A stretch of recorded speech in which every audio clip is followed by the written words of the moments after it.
Candelaria, Quezon. Yan. O, Jillian Jillian, House of Pies. Yan. Maraming salamat. Mingo Pie. Yan ang specialty ng Candelaria. Dito kasi ka.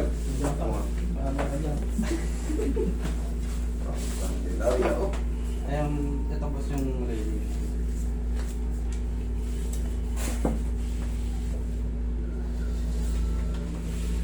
Ito yung luma to eh. Ito yung bago na. Yung luma. Yung luma, ay ito pa na luma boss. Ito yung bago na. Itong luma. Ano naging changes na? Yung luma, di ba? Date ng 2022.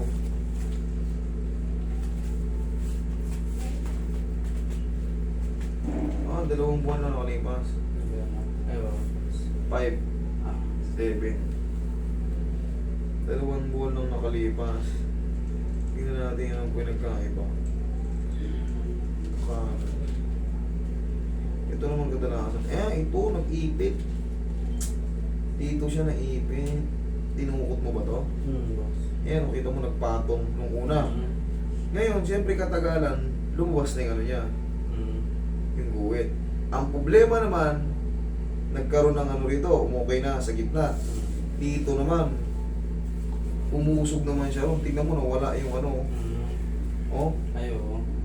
dito na nakaraan, nagpatong. Pansin mo? Ito yan oh. Dapat yan, may mga guhit talaga. Ang tawag dyan, mga carpal bones. Dito, yan, wala yung guhit. Nagpatong dito. Siyempre, sa lakas siguro ng ibang natulak. Yan dyan. Tapos, 2 buwan nakalipas, okay, nagkaroon ng guhit. Basta. Ito naman ang naging problema mo. Dito naman siya pumatong sa kabila. Nawala ito. Ito. Naging buo. Siyang buo. Ngayon, pag may ganyan yan, siyempre mamamaga yan. Pag nagpapatong, nai-stress sila. Kaya pala hindi mo wala ang pagana. Oo, nakapatong yung isa, idol. Itong carpal bone mo na to. Ito, itong mas mahaba. Oo, yung mahaba. Ito, ang nakapatong ngayon dito. Dito, nakasampa rito. Kaya nawala yung guwit nito eh. Ayan, may guwit siya nung nakaraan. Unang-unang dali mo. Katagalan, pumatong siya. Yan ang naging problema. Makikita mo na kagad sa bone structure eh. The same lang din ang kuha eh. The same lang din ang kuha. Oh, the same. Pag ano, pag ganyan, the same lang din ang kuha.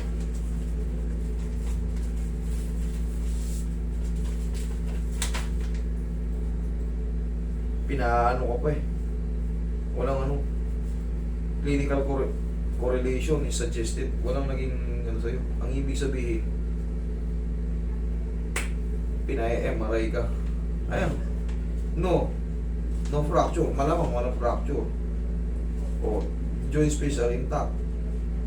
Soft tissue outline is preserved. Clinical correlation is suggested. Kumbaga, wala silang gaano nakitang findings. Yan o ka. Punta ka sa ano. Yan ang ibig sabihin nun ha. Yung clinical correlation suggested. Maaaring ipa-MRI mo. Ilang taon na ba yan, idol? Ilang buwan na ba yan? Ilang buwan na? Yun, pagka-explain ko din naman. Nung May, June, July. 2 buwan. Busy kasi ako eh. Ako'y pinagtanong. Kaya hindi ko alam. Ito, namamaga pa. 2 buwan pa lang pala. Ito, idol yan. Puno lang. Nagpatong. Kailangan yan basa. Ano yun? Kumbaga buwagin. Ayan yan. Ganito. Sa kanan. Itong ganito mo. Marami kasi yung maliliit na puto dyan. Ano ba nangyari sa'yo pa? First of all, Bagsak. Tapos ay nadaganan pa ng katawan ko. pag ganitong bagsak mo, okay, naingat talaga siya. Na-dislocate yung maliliit na ano. Pag i-grip mo ako. Grip mo ako. Pwede yung grip mo ako. Wala, ano, mahina, nanginginig pa kabila. Ano bang malakas mo? Ito.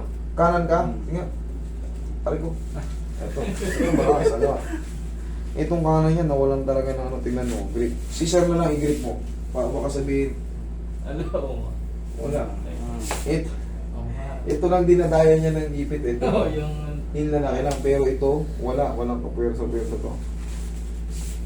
Tingnan nyo naman, nakaumbok pa eh. Kailangan ito mabago yung posisyon. Pero sir, hindi to agad na parang pinutok na logo ah. Pahihingayin mo pa ito mga 1 linggo o 2 linggo.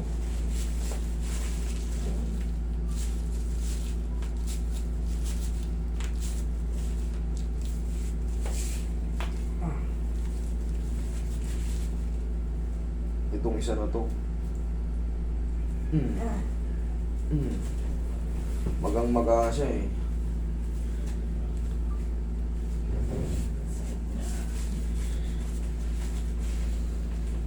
Tapos tuturuan kita ng exercise mo para mabilis ka makarecover.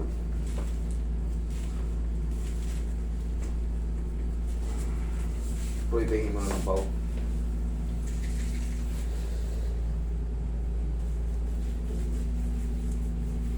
Patingin sa pao, kamay mo.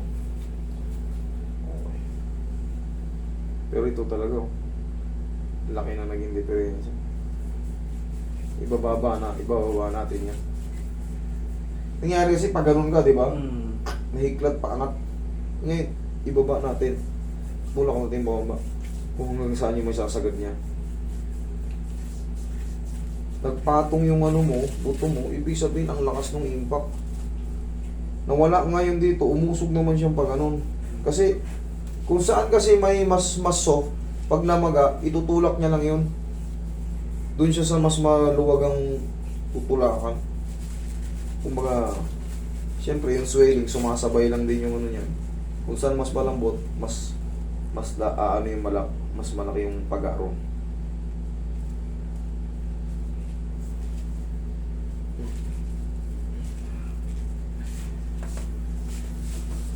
Higa ka.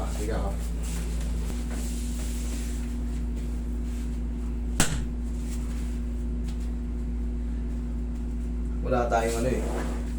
Iba nakita nyo ginagamitan ng ano, mallet. Sa akin kamay lang. Sa kamay ko rin ano, para pantay lang yun.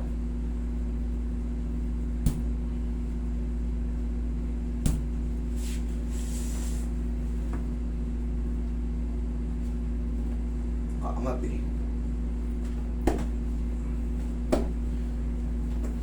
Ayoko ka. Thank you.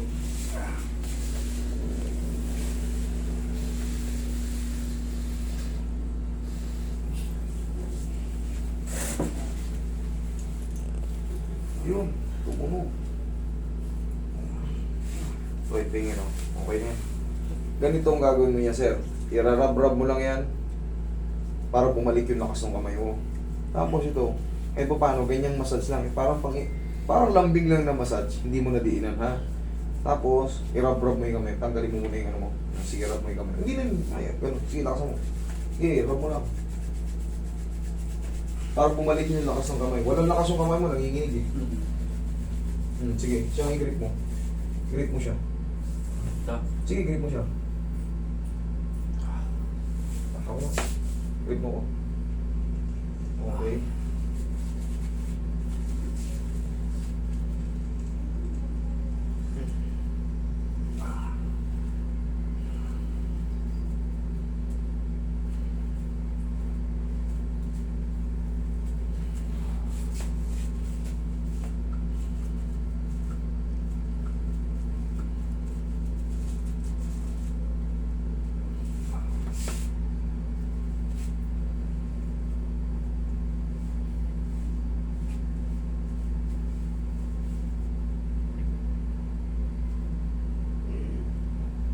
Ibubuhat-buhat mo lang ito ng mga, yung mga mineral.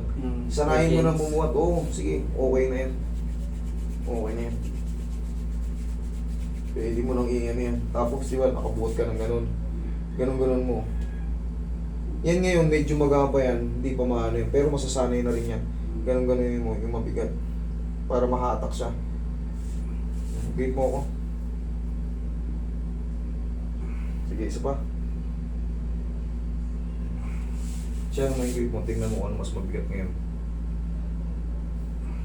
Okay?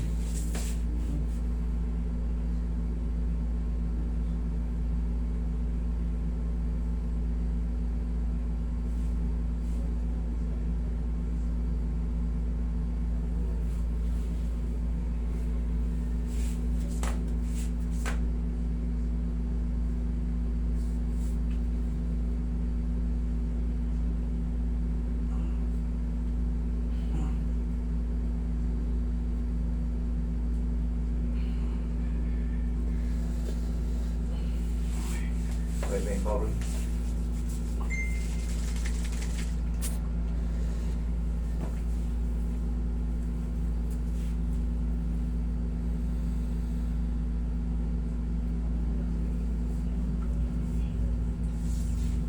Galing pala kayo basta ba? Wala na.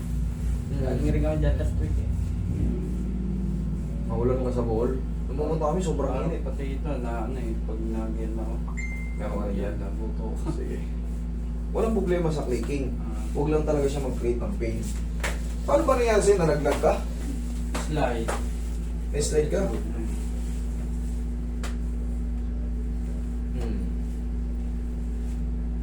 Kung labanan. Thank you.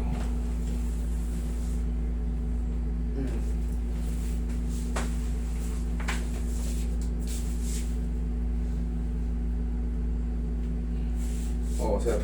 Sige. Galing mo kamay mo. Gino. Yan ang palagi mong gagawin. Basta pag-gising mo pa na sa umaga. Rub mo, tapos ganito. Yan. Yan ang exercise mo. Okay, tapos ibukot mo ng ano. Wilkins. Oo, yan. Grip mo ko. Yan. Yan. Kahit pa paano, may dating na. Ngayon sir, ipapahinga na natin yan ng mga 3 araw. After 3 days, doon mo na puwersahin mo ng ano. Puwersahin Pahinga mo, muna puwersahin mo ng na. 3 days. Ngayon kasi siyempre, hapit pa yung ano, nakita mo yung posisyon ng buto mo. Ito talaga nagbago, makikita mo talaga kaagad eh. Ito, wala siya. Nagpatong siya nun, di ba? Biglang natanggal, oh. Biglang nagkaroon ng guwit. Dito ka naman nawalan. Yan, oh. Yan yung kinakapa natin ng pilit. Tapos, yun nga, na ano naman na, may tumunog na dyan. Maliliit lang kasi yung tunog niyan. Hindi naman yung sobrang lakas talaga. Pero, exercisein mo, tapos, pagka mga isang buwan, hindi pa rin nag-improve ng talagang tudong-tudong improve. Or, malalaman mo naman eh. Malalaman mo naman sa sarili mo, balik ka lang dito. Kahit, tawag ka lang sa akin. Ako nang bahala. Kumbaga, natin kung ano pang maitutulak natin. Kahit hindi ka na magbayad sa akin. No? Okay? Tignan natin kasi, yan kasi, under observation pa yan. Maga pa siya. 2 buwan pa Pero na. kung sakali, boss, kailan kami pwede mo balik din? 1 buwan. Isang buwan. Ano ngayon? 15. 15. Sa 15. August 15. Ah, yan. Okay? Kasi 3 months din ng ano eh. Ang duration kasi ng mga, sabi natin ano, may fracture. 3 months din, 3 months to 6 months. Kaya ako pinabalik ng ano, kasi 2 buwan pa lang yan eh. Kaya ako pinabalik pa ng 1 buwan. Yun din ang pagbabasihan ko, 3 to 6 months. Baka kasi sa lakas nung ano, hindi mo naman kasi mapagpapatong yun kung hindi masasadsad yung ano eh. Yung pinaka-cartilage niya, yung puting buto. Maaaring mabangal yun eh. Sabihin na natin may mild crack. Oh. Doon na natin. Basta, kung talagang ano, antay lang tayo ng 3 months. Okay? Kasama na yung naintay na ano. Kasama na yung 2 buwan na ano. Kasi isa lang naman yung butong ano eh. Isa lang yung butong pumatong eh. Siyempre, pag ito pumatong, mahirapan kang gumanon. Yun nga. Mahirapan gumanon. Makapatong to eh. Siyempre, may mga ano yan eh. Ayun, may mga ligaments yan dyan eh. Hindi lang porkit buto lang nakikita rin eh. May mga nakakapit yan dyan, magsuswell yan. Mamamagayon kasi nga, nakakatak siya. Pero naramdaman ko naman ah, may naitulak naman tayo dyan, kahit pa paano. Okay? Sige sir. Thank you po. Maraming. Balik na lang.